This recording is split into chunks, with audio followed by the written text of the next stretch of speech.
எவ்வளோ அறிவாளியாக இருந்தாலுமே இந்த சிவில் சர்வீஸ் ப்ரிப்பரேஷனுக்கு ஒரு 10 மணி நேரம் மினிமம் படித்தாக வேண்டிய ஒரு கட்டாயம். 10 மணி நேரம்னா உட்காந்து 10 ஹவர்ஸ் படிக்கணும். ஏன்னா நிறைய பேர் படித்து ஃபெயில் ஆகிற பார்க்குறாங்க, நிறைய பேர் படித்து அந்த ஒரு கேரியரில் ஒரு முக்கியமான பாயிண்ட் 22 வயசில் உள்ளே வருவாங்க. 5 அட்டெம்ப்ட் போகும்போது 6 வருஷம் போயிருக்கோம். 29 வெளியே வரும்போது திருப்பி நீங்கள் 0லேருந்து ஸ்டார்ட் பண்ணணும். இதெல்லாம் பார்த்து ஒரு பயம் வந்துடுது. இந்த அகாடமி போனால் ஏன் பாஸ் பண்ணுறாங்க? அதே மெட்டீரியல் தானே, அதே நோட்ஸ் தானே, அதே புக்கு தானே. ஆனால் ஒரு அகாடமி ரிசல்ட் நல்லா கொடுக்குது, ஒரு சில அகாடமியோட அது ட்ரெண்டு மாறிட்டே இருக்குது. அப்போ அந்த அகாடமியில் ஒரு நல்ல ஒரு காமன் விஸ்டம் இருக்குது. அந்த காமன் விஸ்டமில் வந்து சார் இதை வந்து நீங்கள் வந்து இப்படி பண்ணா சூப்பர் அப்படின்னு சொல்கிறத எடுத்துக்கிறதுக்கான பையனுக்கு ஈஸியான டைமில் குயிக்கான டயத்தில் ஒரு கண்ட்ரோலாக ஒரு இன்ஃபர்மேஷன் வந்துடுது. அதை அவர் எடுத்து எக்ஸிக்யூட் பண்ணாருன்னா அவர் ஜெயிக்கிறார்.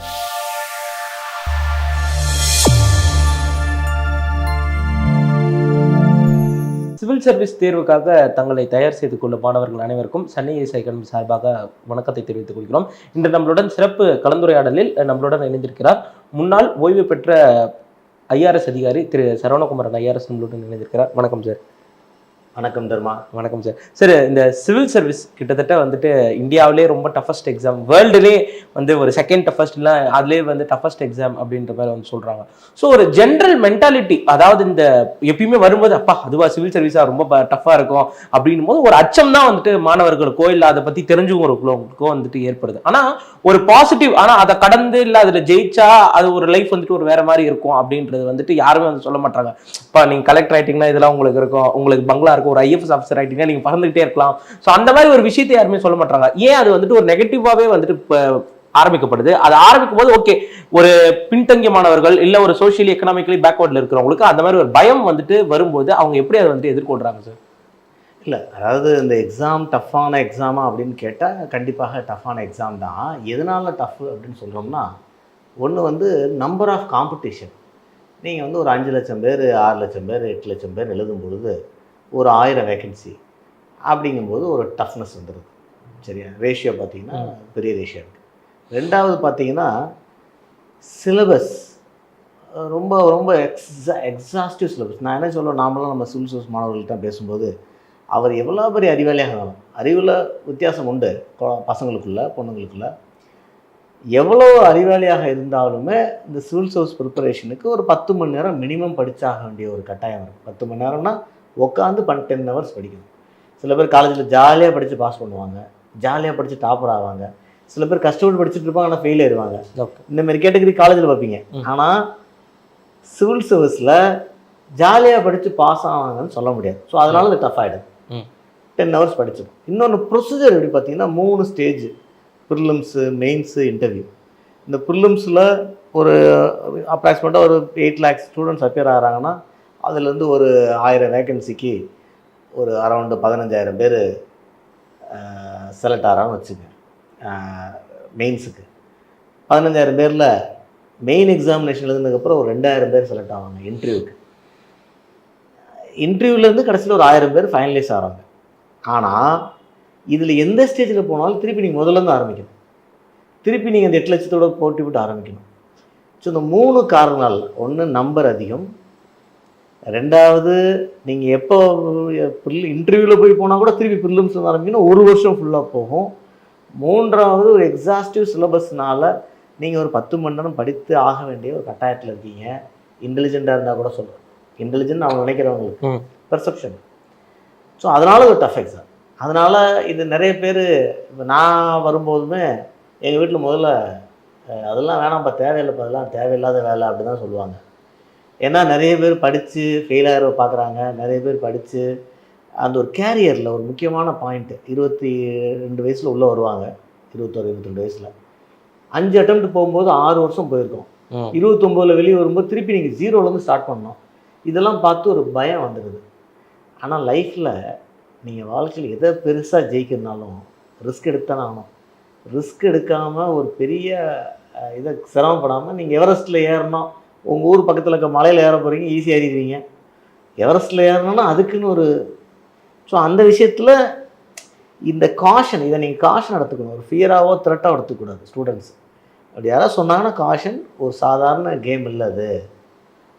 நம்ம ஏதோ 10th ஸ்கூல் ஃபர்ஸ்ட் எடுத்தோம், 12th அடித்தோம், இங்கே போனோம், மெரிட்டில் வாங்கினோம், அப்படி அல்ல இது. இது கொஞ்சம் சீரியஸாக பண்ண வேண்டிய எக்ஸாமு அப்படின்னு. ஆனால் வந்து அதில் எப்படி எஃபெக்டிவாக பண்ணால் ஜெயிக்க முடியும்? ஒன்று ஹார்ட் ஒர்க்கு, 2வது ஸ்ட்ராட்டஜி, 3வது நல்ல ஒரு கைடன்ஸு.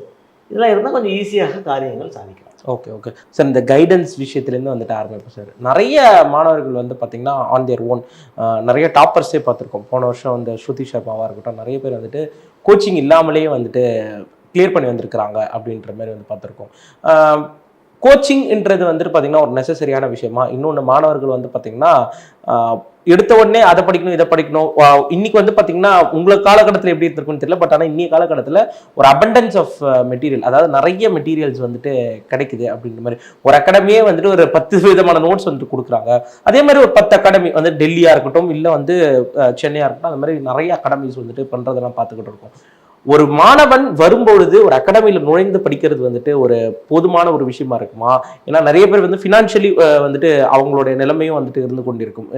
யூபிஎஸ்சி அப்படின்றது இன்னைக்கு வந்துட்டு ஒரு ஒரு ஹை கோர்ஸாகவே வந்துட்டு பார்க்கப்படுது. கிட்டத்தட்ட ஒரு பிஜி டிகிரி மாதிரியே வந்து பார்த்தீங்கன்னா அதற்கு ஒரு ஸ்பெண்ட் பண்ணி படிக்கிறோம் அப்படின்ற மாதிரி இருக்குது. ஸோ ஒரு மாணவனுக்கு ஒரு அகாடமி அப்படின்றது வந்து ஒரு நெசசரியான விஷயமா சார்?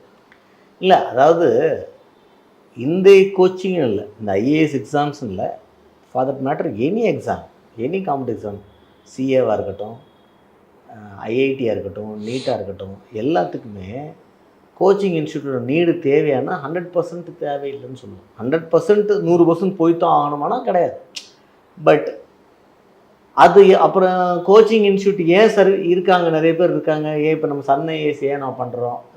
நம்ம ஒரு அதில் ஒரு ஆர்வம் இருக்குது, அதை பண்ணணும்னு எனக்கு ஒரு ஆர்வம் இருக்குது. சரி, அதை ஏன் பண்ணணும்னு நினைக்கிறோன்னா, இது 2-3 விதமாக நீங்கள் பார்க்கணும். ஒன்று வந்து இதில் பிஸ்னஸ் இருக்கான்னு கேட்டால் இருக்குது. நீங்கள் ஒரு இன்ஸ்டியூட்னு ஒன்று செட்டப் பண்ணிட்டீங்கன்னா உங்களுக்கு ரெண்டல் எக்ஸ்பென்ஸு, எலக்ட்ரிசிட்டி, சேலரி அதுன்னு வந்துடும். ஸோ இப்போ இன்ஸ்டியூட் என்ன பண்ணுவாங்கன்னா அதை மேக்கப் பண்ணுறதுக்கு ஒரு பிஸ்னஸ் மாடலில் போய் தான் ஆகணும். நீங்கள் அதை குறை சொல்ல முடியாது. முழுக்க முழுக்க சர்வீஸ் மாடல்லே பண்ணக்கூடிய ஆளுங்களே அதுக்கான வாய்ப்பு வசதிகள் இருக்கணும். அந்த அளவுக்கு இல்லை. இப்போ நானே வந்து எனக்கு ஒரு எஜுகேஷனில் ஒரு பெருசாக ஒன்று பண்ணணும்னு ஆசைப்பட்டால் கூட சன் ஐஏஎஸ்ஸே, இப்போ நம்ம ஃபேமிலி ரன் பண்ணுற சன் ஐஏஎஸ்ஸே வந்து ஒரு மோர் ஆஃப் ஒரு பிஸ்னஸ் கன்சர்னாக தான் போகும். என்னுடைய கான்ட்ரிபியூஷன் மேபி நாட் காஸ்ட் பேஸ்டாக இருக்காது.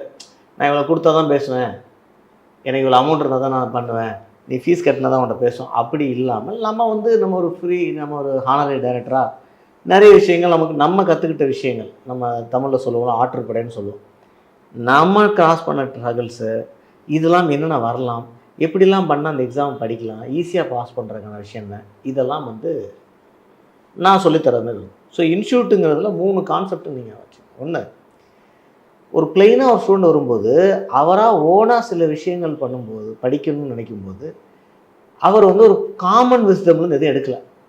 அவருடைய ஓன் ஏரியா விஸ்டம், அவரோட சீனியர் யாராவது படித்தவங்க யாராவது ஐடியா கொடுத்துருப்பாங்க, அதை வச்சு அவர் படிக்கலாம். ஆனால் இன்ஸ்டியூட்டுக்கு வரும்போது ஒரு காமன் விஸ்டம் இருக்கும்.